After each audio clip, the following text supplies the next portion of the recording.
Michael Saylor est un entrepreneur visionnaire et incontournable, homme d'affaires américain, inventeur, auteur de plusieurs ouvrages, philanthrope et surtout maximaliste convaincu du Bitcoin. Il incarne une figure majeure de l'écosystème crypto. Il est le fondateur de MicroStrategy, une entreprise qui, à ce jour, détient 2,14% de tous les bitcoins, soit 450 000 bitcoins, pour une valeur approchant les 48 milliards de dollars.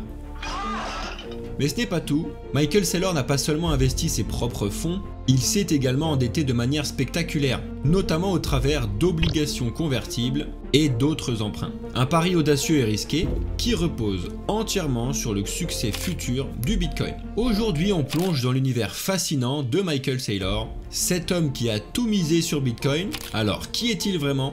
Pourquoi a-t-il pris des risques aussi monumentaux avec MicroStrategy ? Et surtout, quelles en sont les conséquences, bonnes ou mauvaises, jusqu'à aujourd'hui? Alors dans un premier temps, on va regarder la biographie de Michael Saylor, découvrir son parcours, ses débuts, ce qui a forgé sa vision. Ensuite, on va continuer avec la naissance et l'évolution de MicroStrategy, comment cette entreprise est devenue un acteur majeur avant de s'orienter sur Bitcoin. Ensuite, on verra la stratégie Bitcoin avec MicroStrategy. Ensuite, on va se poser la question de comment l'entreprise a accumulé une telle quantité de Bitcoin. Quels sont les défis financiers et les critiques qui pèsent sur Michael Saylor et sa stratégie.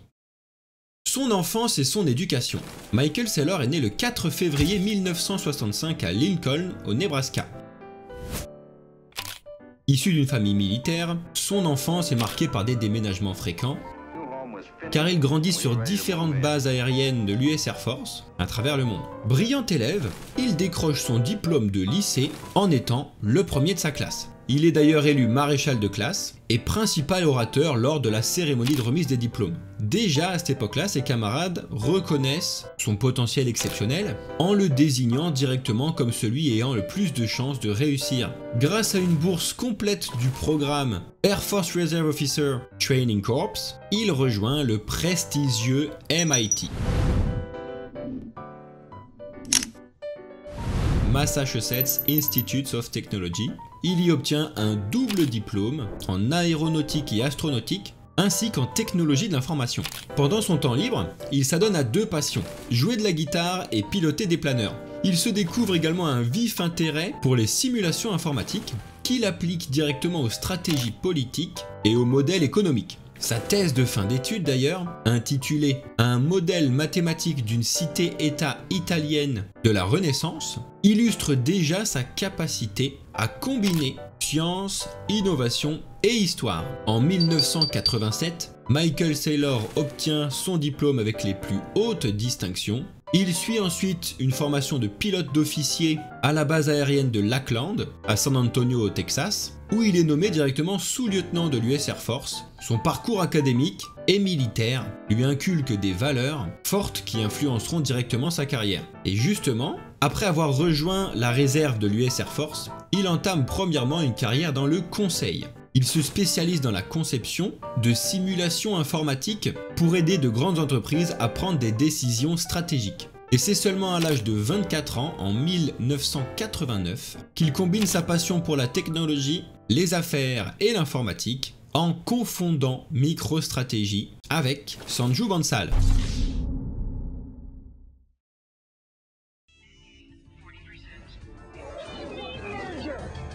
E-business solutions through web, wireless, and voice. Oh, nothing. Just another martyr. MicroStrategy, the power of intelligent e-business.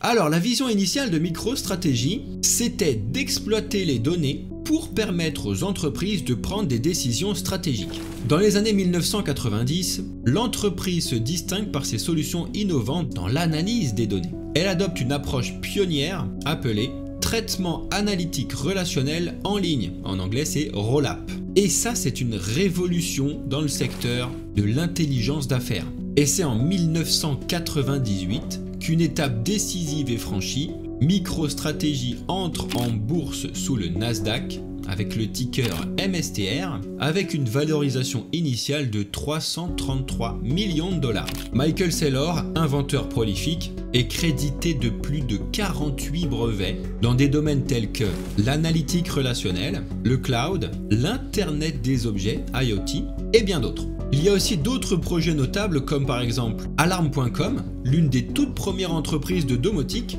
cotée au Nasdaq également sous le ticker ALRM. Mais on peut aussi noter Angel.com, un service cloud de réponse vocale interactif qu'il a vendu à Genesis pour 110 millions de dollars.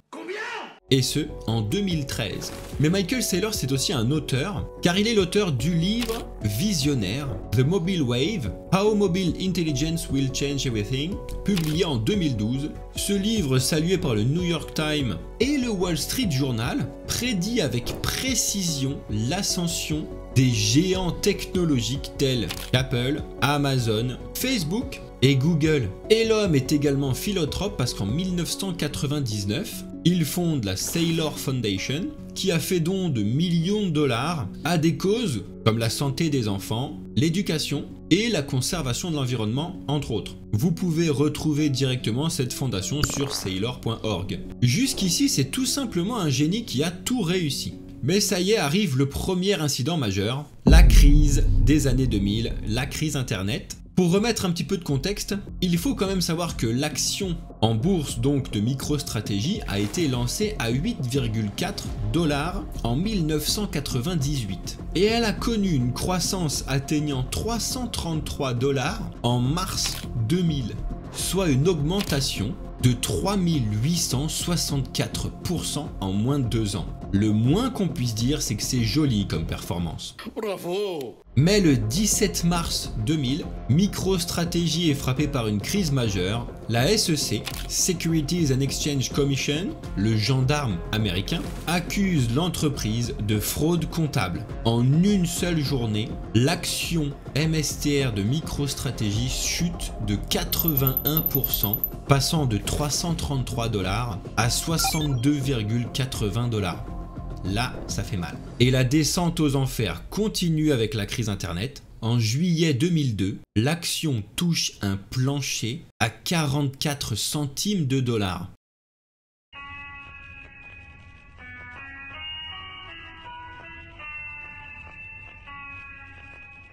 Michael Saylor, bien que pénalisé d'une amende de 8,3 millions de dollars, conserve quand même son poste de PDG et guide l'entreprise vers une lente remontée. Et c'est après avoir atteint les 13,30 $ en 2007, soit clairement un retour de la richesse pour les investisseurs, parce qu'ils ont vu du coup leur portefeuille grimper de 2923%. Depuis le plancher donc de juillet 2002. Mais cette fois-ci en 2007, c'est la crise des subprimes qui frappe et ça entraîne une nouvelle chute donc de l'entreprise en bourse à 3 $ en novembre 2008. Mais c'était sûr en fait! C'était sûr! Soit de nouveau une perte colossale de 77,4%. Mais de nouveau, l'entreprise survit grâce à Michael Saylor. Et c'est dès les années 2010 que Michael Saylor commence à s'intéresser à la blockchain et aux crypto-monnaies.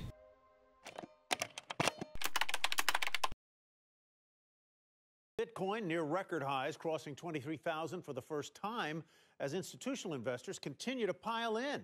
MicroStrategy has bought more than $1 billion worth in 2020. MicroStrategy and its Ça y est, on arrive à Bitcoin, mais il faudra attendre 10 ans pour que MicroStrategy achète ses premiers Bitcoins. En effet, en août 2020, MicroStrategy effectue son tout premier achat de Bitcoin, 21 454 Bitcoins, pour un total de 250 millions de dollars à un prix moyen de 11 653 $. Michael Saylor déclare alors « Bitcoin est la solution à la destruction de la valeur de nos devises traditionnelles. » Alors, quelle est la stratégie exacte de Michael Saylor avec MicroStrategy? Jusqu'où l'entreprise peut-elle accumuler des bitcoins avant de commencer à prendre des profits, comme le ferait n'importe quel autre investisseur? Alors de nouveau un petit peu de contexte. On est en 2020, et en 2020 c'est la crise économique, la pandémie de Covid-19.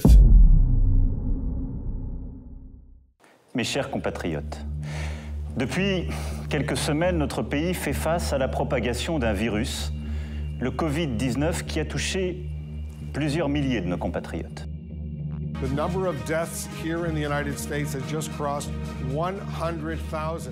Cette crise mondiale met l'économie à l'arrêt total. Les confinements paralysent l'activité et le télétravail devient progressivement une norme. Face à cette situation, les gouvernements du monde entier n'ont qu'une seule solution, imprimer des trillions de dollars pour éviter un effondrement économique.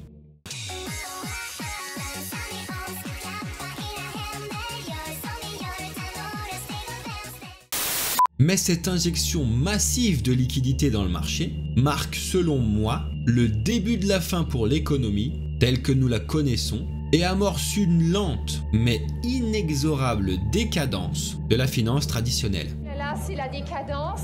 C'est un sujet que j'aborderai en détail dans une autre vidéo. Nous y explorerons notamment les différences entre les modèles économiques traditionnels et l'école autrichienne. Alors n'oubliez pas de vous abonner et d'activer la cloche pour ne surtout pas manquer sa sortie. Retour à MicroStrategy à la pandémie de 2020, Michael Saylor a identifié très rapidement les conséquences donc de cette politique monétaire, à savoir une inflation galopante qui allait arriver et une perte progressive des devises traditionnelles. Il déclare d'ailleurs « Le cash est un actif en dépréciation qui perd en moyenne 15% de sa valeur chaque année. En d'autres termes, si vous conservez votre épargne en monnaie fiduciaire, comme des euros ou des dollars, vous perdez chaque année en pouvoir d'achat à cause de l'inflation. » Michael Saylor comprend cette réalité et décide d'agir. En août 2020 donc, MicroStrategy annonce son tout premier achat Bitcoin, 21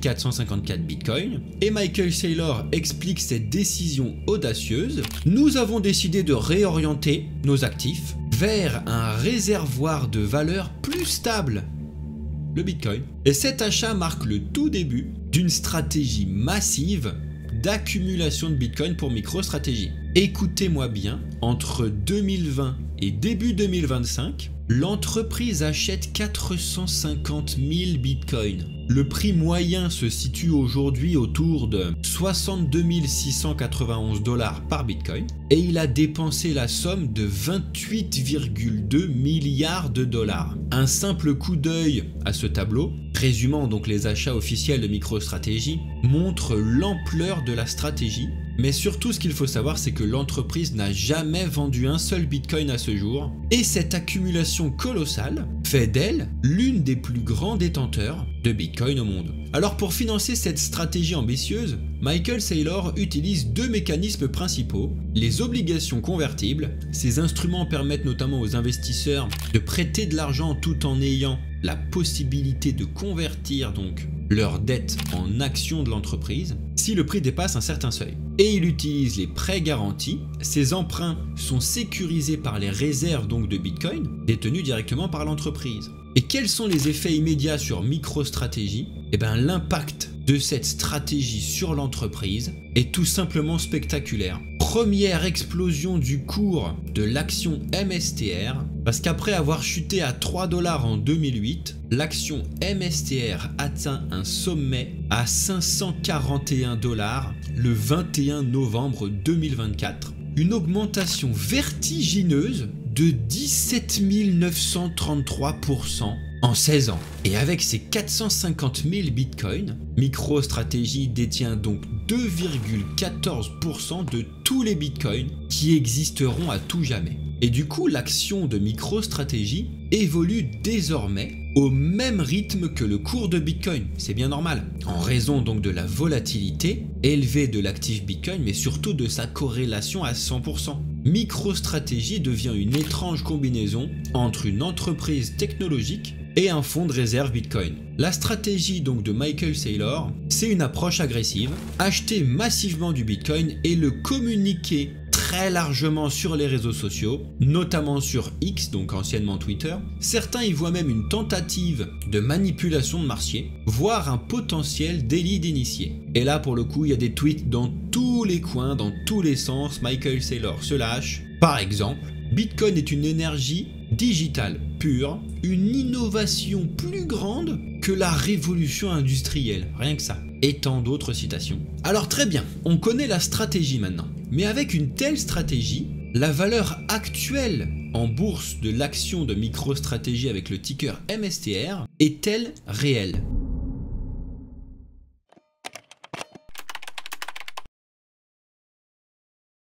Eh bien, selon une étude de SimpleVisor, la juste valeur de l'action de MicroStrategy actuellement, en tenant compte donc de ses réserves en Bitcoin, se situe entre 202,45 $ et 214,67 $. Cela signifie concrètement qu'actuellement les investisseurs paient une prime de 80 à 90% par rapport à sa réelle valeur, pour du coup détenir des actions de MSTR. En d'autres termes, pour simplifier, actuellement MicroStrategy est à 100% sur Bitcoin. La valeur donc de son action est certes corrélée à Bitcoin, mais normalement devrait également refléter la valeur directe de sa réserve en Bitcoin. Et on se rend compte directement que de payer une prime de 90%, c'est comme si les investisseurs achetaient du Bitcoin 2 fois le prix du marché. Et ça en investissant sur MicroStrategy. C'est complètement fou ce qui se passe. Parce qu'avec la possibilité des ETF Bitcoin Spot, avec ou sans effet de levier même, cette prime paraît quand même difficile à justifier. Cette analyse souligne à quel point l'action MSTR est surévaluée par rapport à ses fondamentaux. Cela est très intéressant, mais ça ne nous donne pas encore la réponse à la fameuse question « Comment MicroStrategy fait pour acheter tous ces bitcoins ?» Les obligations convertibles. Pour financer ces achats colossaux de bitcoin, MicroStrategy a principalement recours à un outil financier spécifique, les obligations convertibles. Convertible bonds en anglais. Voyons cela de manière simple et concrète. Regardez ce graphique. Il représente le total de la dette levée par MicroStrategy via ces fameuses obligations convertibles. Focalisons-nous sur la ligne 2029, dette levée 3 milliards de dollars, coupon 0%, 0% jusqu'en 2029. Je t'explique simplement ce que ça signifie. Imagine que tu prêtes de l'argent à un ami. Il te promet de te rembourser exactement la même somme dans 5 ans sans aucun intérêt. Bah là tu te demandes sûrement, pourquoi est-ce que je ferais ça? Je pourrais prêter directement cet argent à quelqu'un qui me paierait des intérêts chaque année. Alors maintenant ton ami te propose un bonus. Si mon entreprise et que sa valeur double, tu pourras acheter une part de mon entreprise à un prix fixé dès aujourd'hui, même si sa valeur a explosé. C'est exactement ce que MicroStrategy a proposé aux investisseurs. Ces derniers ont donc accepté de prêter 3 milliards de dollars à MicroStrategy sans recevoir d'intérêt pendant 5 ans, mais en échange, ils ont obtenu une option. Si l'action de MicroStrategy dépasse les 672 $, ils pourront acheter ces actions à ce prix. 672 $, et les revendre pour un profit substantiel. Donc, si le cours de l'action MSTR en 2029 est par exemple à 1000 $, ces investisseurs auront le droit en 2029 de les acheter à 672 $.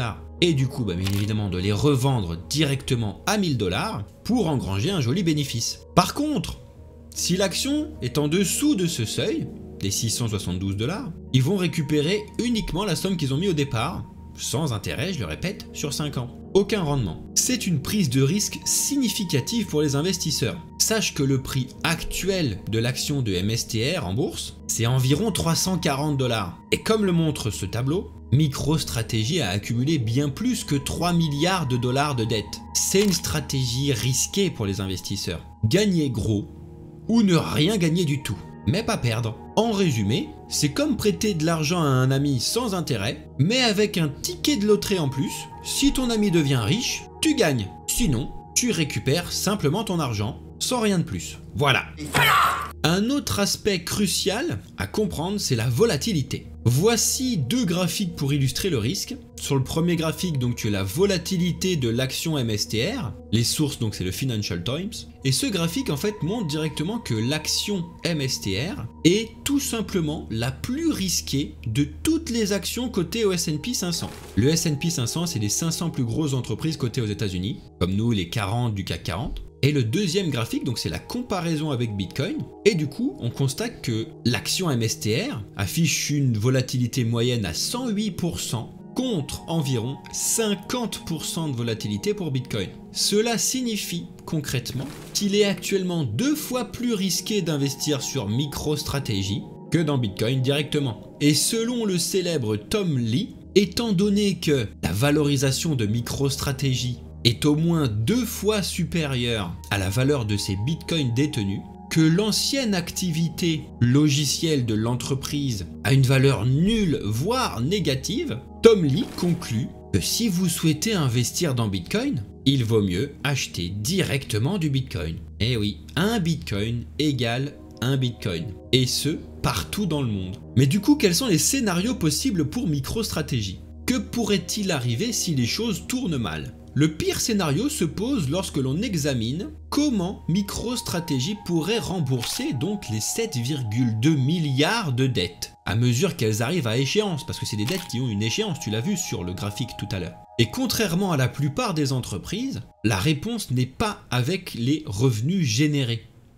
Ben non. Justement parce que le graphique ci-dessous montre que le revenu net cumulé après impôt depuis 2000 est de moins 1,5 milliard de dollars. Ainsi, MicroStrategy et son PDG Michael Saylor mettent en avant le Bitcoin du coup pour augmenter la volatilité implicite de leurs actions, leur permettant ainsi d'émettre de la dette au coût le plus bas possible. Et voici un exemple récent de ce qu'il a dit. Le cofondateur et président de MicroStrategy a déclaré à CNBC que le Bitcoin devrait offrir un taux de rendement annualisé de 29% au cours des 21 prochaines années. Du coup, les options possibles pour MicroStrategy sont les suivantes. L'émission d'actions supplémentaires. Effectivement, MicroStrategy pourrait émettre plus d'actions de la société pour rembourser donc ses créanciers, tous les créanciers obligataires qu'on a vus. Cela par contre diluerait la valeur des investisseurs, des actionnaires actuels, et ferait probablement chuter le cours de Bitcoin, et donc le cours de l'action MSTR. Une deuxième possibilité, c'est de nouvelles émissions de dettes. C'est ce qu'il continue de faire. L'entreprise, du coup, pourrait contracter de nouvelles dettes pour rembourser l'ancienne dette. Par contre, si le prix du Bitcoin est bas, les investisseurs pourraient refuser de payer ces obligations convertibles et surtout exiger un taux d'intérêt élevé comparé à 0%. I want my money back. Rendez-moi mon fric. Donc il y a une troisième possibilité, la vente de Bitcoin. Effectivement, enfin, l'entreprise pourrait vendre du Bitcoin pour rembourser ses créanciers obligataires. Un tel plan pourrait fonctionner si le Bitcoin se négocie à un prix élevé. Cependant, cela pourrait devenir très problématique si le prix du Bitcoin est bas. Il est certain donc que si l'un des plus grands détenteurs de Bitcoin au monde commençait à vendre des Bitcoins en quantité importante, cela pourrait gravement nuire au prix du Bitcoin directement. C'est donc ce dernier point qui alarme tout le monde. Si l'un des plus grands détenteurs de Bitcoin vendait une grande quantité d'actifs, cela déstabiliserait le marché en entier, en sa globalité. Donc, le remboursement de la dette représente quand même une pente glissante pour MicroStrategy. Et en fin de compte, pour ses investisseurs. Et justement, qui sont donc ces investisseurs concernés? Parmi les investisseurs directs dans MicroStrategy, on retrouve des acteurs majeurs comme Vanguard et BlackRock, qui ont des ETF Bitcoin Spot, ainsi que plusieurs autres banques importantes mondiales. Et qui sont ceux qui détiennent des obligations convertibles? Qui sont ceux qui se sont endettés? Qui sont ceux qui ont pris le plus de risques? Un exemple notable, c'est le groupe Allianz, qui a quand même acheté 25% des obligations émises par MicroStrategy pour 2031. Il est clair donc que c'est un homme prêt à tout, à vraiment tout risquer pour sa vision. Reste à savoir si ça fera de lui le Warren Buffett des cryptos, ou bien la risée des investisseurs institutionnels, traditionnelle? Une chose est sûre, nous aurons la réponse très bientôt. Michael Saylor détient tout de même en son nom propre 18 000 bitcoins et 10% de la société MicroStrategy. On fait le bilan. Commençons donc par les risques et les dangers liés donc à la stratégie de Michael Saylor et donc de MicroStrategy. Premièrement, une instabilité extrême. Les actions de MicroStrategy sont désormais complètement dépendantes du cours de l'action de Bitcoin. Cette corrélation directe en fait une entreprise extrêmement volatile et totalement imprévisible. 2. Un vrai manque de diversification. On entend souvent et on vous le dit très souvent, premièrement qu'il faut apprendre avant d'investir, mais surtout qu'il ne faut jamais mettre tous ses œufs dans le même panier. Et ben Michael Saylor, il a fait exactement l'inverse. 100% de son panier est rempli de Bitcoin. Ensuite, bien évidemment, on a des critiques du monde financier traditionnel. Certains grands investisseurs et entrepreneurs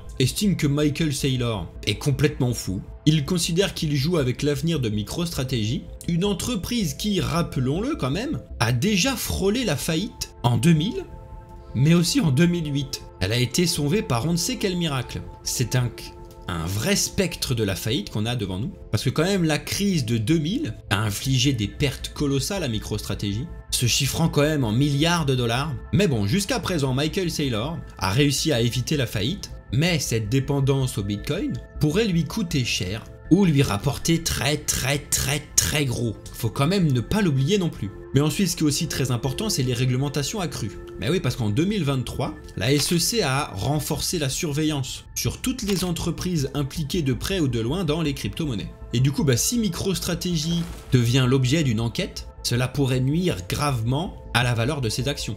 Imaginez que le gouvernement impose à MicroStrategy de vendre ses bitcoins pour rembourser du coup les créanciers, les dettes. Ce serait un véritable cataclysme. Mais il y a aussi l'impact d'un marché baissier. Si le bitcoin chute, cela pourrait mener rapidement MicroStrategy à la faillite. Mais le pire, c'est que même une stagnation prolongée du cours de bitcoin, ça serait aussi problématique pour l'entreprise, parce qu'elle doit rembourser des milliards de dettes. Et enfin, c'est surtout l'incertitude politique, parce qu'on a donc Donald Trump qui revient à la présidence, et on ne sait clairement pas actuellement à quelle sauce on va être mangé. Même si oui, il semble favorable à Bitcoin, on ne sait pas réellement ce qui va se passer. Maintenant, place un petit peu à l'optimisme, dont nous sommes persuadés chez Bamboufine. Qu'est-ce qui pourrait arriver de bien finalement? Quel est le scénario optimiste pour MicroStrategy et Michael Saylor avec cette superbe stratégie sur Bitcoin? Le scénario incroyable, attendu, et surtout le plus probable selon nous, serait bien évidemment que Bitcoin continue de grimper. Beaucoup, y compris Michael Saylor, prévoient donc que 2025 sera une excellente année pour les crypto-monnaies et donc pour Bitcoin. Certains analystes estiment que le Bitcoin pourrait atteindre les 250 000 $ d'ici l'été 2025. Dans ce cas, MicroStrategy deviendrait l'une des entreprises les plus lucratives de tous les temps. Mais il faut quand même garder à l'esprit qu'il y a un hic. Tôt ou tard, l'entreprise devra commencer à vendre des bitcoins. Et là, la question clé est à quel prix Michael Saylor décidera-t-il de commencer à vendre bitcoin? Une interrogation fascinante qui pourrait définir l'avenir de MicroStrategy. Et ce serait le fameux retour du bear market. Les crypto-monnaies sont cycliques. Et quand on passe du temps et qu'on devient expert sur le sujet, ce n'est pas si compliqué de savoir tirer un joli profit de ces cycles. Et c'est exactement ce pourquoi tu dois t'intéresser à Bamboufine, à nous. Bref, la philosophie de Michael Saylor, le Bitcoin représente bien plus qu'un actif financier. Bitcoin est une réserve de valeur à l'échelle de plusieurs générations. Il croit fermement que le Bitcoin deviendra un jour le standard monétaire national mondial. Michael Saylor est donc un visionnaire audacieux qui a transformé MicroStrategy en un des pionniers de l'adoption institutionnelle du Bitcoin. Sa stratégie repose sur une conviction profonde, le Bitcoin est l'avenir de la finance. Alors que pensez-vous de Michael Saylor? Est-il un génie visionnaire ou un joueur imprudent? Croyez-vous que le Bitcoin atteindra les sommets prédits par Michael Saylor? Si vous avez aimé cette vidéo, likez, commentez et abonnez-vous pour bien évidemment avoir plus de contenu sur la finance, la technologie et les crypto-monnaies. Merci pour votre soutien et à très bientôt pour de nouvelles explorations dans l'univers fascinant des crypto-monnaies. N'oubliez jamais, apprenez aujourd'hui et investissez seulement demain. Et d'ailleurs, si vous souhaitez retrouver toutes les sources et les recherches liées à cette vidéo, je vous invite à nous retrouver directement sur notre compte X, bamboufine-8io.